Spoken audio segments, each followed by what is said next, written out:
Hi there. We're continuing our journey through the Psalms, through the Tehillim in Hebrew, and we're in Psalm 17. In Hebrew, Tehillim, Yud Zayin. That is the two letters of the Hebrew alphabet, Yud standing for 10 and Zayin standing for 7. So it's Psalm 17.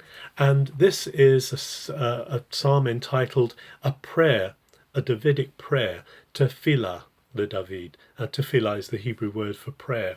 And so it's a plea, first of all, that cries out to God for deliverance and for answer. And it's coming from a heart that is vulnerable, is open, saying, look, I'm not speaking here from a heart that is full of guile and is deceptive. I'm praying here from an open heart. And he appeals the fact the Lord knows where he is, that he knows that he's standing on solid ground. He's trying to stand in good relationship with the Lord. And he's asking the Lord to act, for the Lord to act in line with his chesed, in line with his covenant grace, with his obligation that he's made according to his promise. And it's a prayer for protection. It's a prayer for closing around, for keeping him close. There's an absolutely beautiful expression in verse 8 in this psalm, which is Shomreni kaishon bat ayin, and it means keep me as the little man, the daughter of your eye. In ancient understanding, in quite a few cultures, the understanding of the pupil of the eye is of the image of a tiny man in the eye, that if you get close up enough to someone, that you will see your reflection, and therefore you'll see a little person in the eye, and called the daughter of the eye. And there's several languages that have this idea.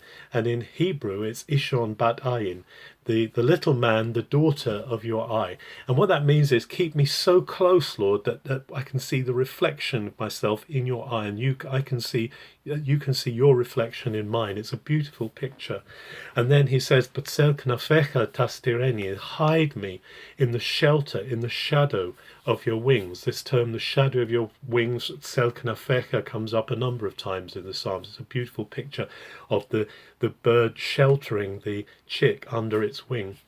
So David, or the singer here, is calling out to the Lord to protect them, to put his wing over him, because there are those who are rising up against him. There are those who would threaten to defeat him. There are those who want to overcome him.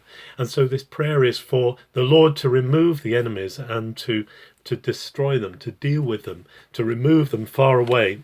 And then in the last verse, there's a beautiful expression again, where the psalmist says, as for me, I will be satisfied to gaze upon your beauty, to gaze upon your face in faithfulness. And actually in Hebrew it's B'tzedek echezeh panecha, in righteousness I will behold your face. But this righteousness isn't just about doing good things, doing right things. It's actually about being in right relationship. And again, if we are that close to God that we can see the apple of his eye, and if he's close enough to us to see the apple of his eye, then we know that we are in right relationship. So the psalmist says in this last verse, B'tzedek echezeh, and that word echezeh is a beautiful word as well. It's a gazing word. It's not just a looking. It's not the word for look. It's the word to gaze. And in right relationship, I will gaze upon your face, your presence. I will be close up to you. It's such an intimate psalm, this, such a closeness, such a heartfelt cry of the singer to the Lord to protect him.